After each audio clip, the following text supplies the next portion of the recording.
Bwana mtazamaji wa 24/7 Media, karibu sana, na leo ni siku nyingine katika harakati za kimichezo.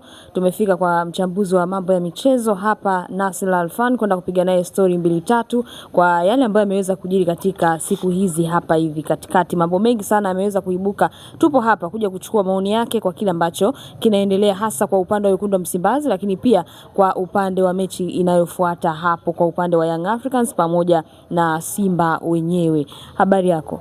Salama, alhamdulillah. Mimi niko poa kabisa. Bana, katika upande wa michezo tuanze kwanza na Wekundu wa Msimbazi.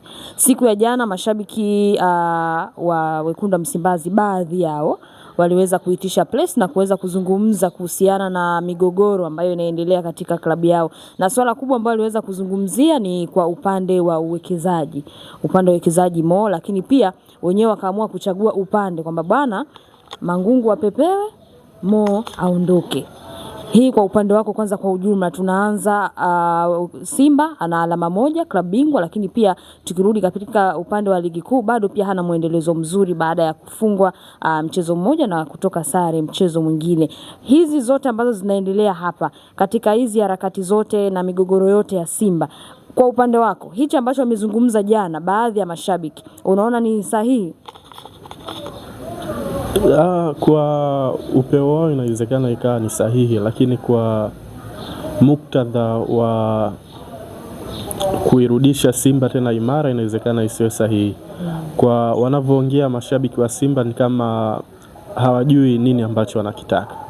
Leo unaweza kusikia hawamtaki mwenyekiti wao Mangungu, kesho hawamtaki Mo, kesho wanamtetea huyu, hawamtaki huyu. Sasa nafikiri kwa wamefikia turning point ambayo hawataki kuchagua wa kumsupport na yupi wa kumpiga mawe. Mimi haraka ukiniambia nitakwambia kila kiongozi wa Simba ni tatizo, wala haina haja ya kumtetea mmoja na kumpiga mawe mmoja. Wote wanatakiwa kujirekebisha na lengo lao linatakiwa liwe moja. Na kwa bahati mbaya zaidi leo unapomsikia mtu mmoja anasema mwenyekiti hayupo sawa, kesho kutwa haraka kashabadilika, kidogo inakuwa inatia shaka. Labda sio kinachomfanya ongee vile, sio matamanio yake binafsi ama sio shabiki. Inawezekana labda kuna maslahi binafsi ama kuna kutumwa, kitu kama hicho. Na ndio mtu mmoja leo anaongea simtaki huyu, kesho anabadilika ghafla anakuja simtaki huyu. Kwa hiyo ni hatua mbaya ambayo viongozi na mashabiki ujumla wameichangia kuifikisha klabu yao katika hatua hii. Nafikiri wao hawakutakiwa kuweka maslahi binafsi ama kuchagua mtu mmoja wa kumsupport na mwingine wa kuto kumsupport. Walitakiwa lengo lao wote kuanzia mashabiki na mpaka wanachama na viongozi kuhakikisha wanairudisha Simba kuwa imara. Lakini kwa ilipofikia inaonekana mashabiki, wanachama na viongozi wote saizi wameweka maslahi binafsi, na ndio maana unaweza kumsikia huyu kaongea kichi, kesho anaongea kile. Kiongozi huyu anasema viongozi wa Simba wana tatizo la afya ya akili, kesho wanatokea mashabiki wanaongea kama wametumwa. Kwa hiyo nafikiri kuna mpasuko mkubwa sana ambao sio tu kwa viongozi, lakini saizi naona umekuja hadi kwa mashabiki wa klabu ya Simba. Na hiki ambacho kinazungumzwa kwamba mwekezaji anaidai klabu, lakini pia wamezungumza kitu kingine kwamba ile kizuizi cha kuto kuongezeka kwa wanachama ni miongoni mwa mambo ambayo ameweza kuyazungumzia siku ya jana. Hii inaweza pia ikawa ni chachu na data hizi ambazo ameweza kuzileta hizi data. Unaona ni sahihi kwa upande wa mwekezaji kuweka vitu kama hivi?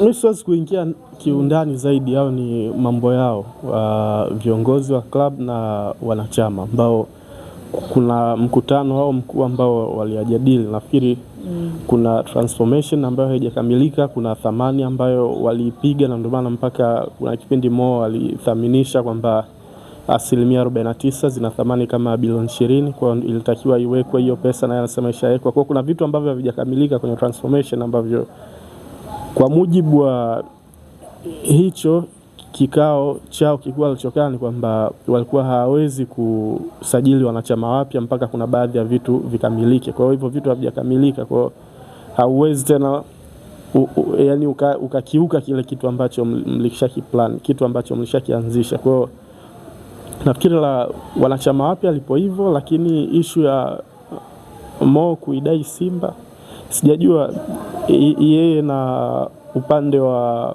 wanachama huku kwa Mangungu walikuwa wanakubaliana vipi katika hizo pesa ambazo wanazidai. Manake yeye yupo kwenye hizi 49%, sio kwamba yeye anafanya kila kitu kwa utashi wake binafsi, na transformation haijakamilika pia. Kwa hiyo chochote ambacho anakifanya, kama kuna gharama yote inatumika ziada, lazima pia na huu upande uhusike, wakubali kwamba hii hela inatoka huku, anatoa Mo kama mtu binafsi, sio kama mwekezaji ama nini. Kwa hiyo ni hela ambayo inakuja kama kwa mkopo, baadaye itadaiwa, lakini lazima pia na huu upande wa wanachama uwe unajua na wao walishalithibitisha hilo. Haiwezekani yeye akawa anafanya kila kitu kwa ajili, sio 100% sio mmiliki wa Simba, yeye yupo kwenye hizi 49%. Kwa hiyo hayo mambo ya ndani zaidi ni Mangungu ndio ambaye anatakiwa kuwakilisha hao mashabiki wote wa Simba ambao wapo kwenye hizi 51%. Sawa kabisa. Na Simba anaelekea katika mchezo wake siku ya kesho saa 1 kamili ya usiku Angola huko. Anacheza mchezo wake mwingine tena wa klabu bingwa na Petro di Luanda ya Angola. Unaweza ukaona kuna matumaini yoyote kwa upande wao? Matumaini ya nini sasa? Ya kupata chochote kitu. Maana sasa mambo yashakuwa mabaya. Hakuna chochote atakachokipata kwa ajili kimahesabu tayari washatoka mashindanoni. Kilichobakia hapo ni kutetea tu hadhi ya klabu yao na mwalimu kutumia hiyo michezo kama sehemu ya kuendelea kuijenga Simba. Simba wameingiza wachezaji wengi hapa dirisha dogo. Na huyu coach nafikiri hana hata mechi 5 za kimashindano toka ajiunge na Simba. Amecheza mechi 2 za ligi, amecheza mechi 2 za CAF Champions League. Kwa hiyo ndio inaenda kwa mechi yake ya 5. Kwa hiyo bado hata yeye inawezekana kuna vitu vingi sana kiufundi hajavipatia majibu bado. Kwa hiyo akipata mechi kama hizi inakuwa ni mechi zingine ambazo zinamsaidia yeye kutatua baadhi ya matatizo yake kiufundi. Wachezaji kutengeneza combination, maelewano uwanjani ni kitu muhimu sana. Mfano unaweza kuona upande wa kushoto saizi winga anayecheza ni mpya Oura, lakini hata fullback wake ni mpya Kibabagi. Kwa hiyo ni wachezaji ambao ndio wapya, lakini hao wachezaji hawajawahi kucheza pamoja. Kwa hiyo kadri ambavyo wanapata hizi mechi za kimashindano wanazidi kutengeneza chemistry na maelewano. Ni muhimu sana hiyo. Na hivyo pia kwa upande wa kulia Shomari pamoja na Libase pia hawajacheza pamoja. Kwa hiyo kadri ambavyo wanapata hizi mechi ndio wanaweza kutengeneza hizo combination. Katikati ya uwanja pia ni hivyo. Namba 10 saizi ameingia Chama, saizi mshambuliaji wa kati naona anacheza sana Kibudeni. So of course ina faida kwa muktadha huo wa wachezaji kutengeneza maelewano zaidi, combination uwanjani zionekane kwa wachezaji ambao wanaingiliana nafasi. Lakini kwa mwalimu pia atakuwa na baadhi ya vitu anaona kiufundi havijakamilika na anahitaji kuvikamilisha, sio kwenye uwanja wa mazoezi, kwenye mechi za kimashindano. Kwa ni kwake ni nzuri kwa ajili anaenda kwa mechi ya kimashindano ambapo alafu haina pressure yoyote. Simba tayari wameshatolewa michuano. Kwa muktadha huo ina faida, lakini kwa kusema sijui Simba wapate nini kwenye hii michuano, nafikiri hii imeshaisha tena season hii. Sawa, turudi kwa upande wa Young Africans ambao wenyewe wako Morocco na wenyewe pia wanacheza siku ya kesho na FAR Rabat. Kwa upande wao wenyewe wana alama 6 mkononi, lakini pia wako ugenini katika mchezo ambao wanatakiwa waweze kuamua kuweza kupata alama 3 muhimu kwa upande wao. Unafikiri itakuwa ni rahisi kwa upande wa Young Africans kuweza kupata alama 3 siku ya kesho? Yanga wana alama 6. Walishinda mechi ile ya kwanza na Rabat, walisare na Kabil, zikawa 4 hizo, sio? Wakafungwa na Ahli, wakapata sare na nikaona alama 5. Alama 5. Sawa na Rabat pia alama 5. Rabat ka sare 2, kasare 2, kafungwa 1, kashinda 1, kwa na alama 5. Mechi muhimu hiyo. Nafikiri Yanga wenyewe wanajua nini ambacho wanatakiwa kwenda kukifanya kule, na kila shabiki anajua kikitokea nini watavuna nini. Kitokea wanapoteza mechi kwa tofauti ya goli 2-0, 3-1, tayari biashara yao nao inakuwa imetamatika rasmi. Kwa wameaga michuano na mechi ya mwisho hapa itakuwa haina msaada wowote wao kuwasaidia kwenda hatua ya robo finali. Kwa ni mechi ambayo kama kuna uwezekano wa kushinda unachukua, kama kuna uwezekano wa kusare unachukua, na kama kuna uwezekano wa kupoteza kwa tofauti ya goli 1 unachukua. Lakini nafikiri sana Yanga asiende kwa mentality ya kutafuta sare, wala kwa mentality labda ya kufungwa kwa tofauti ya goli moja.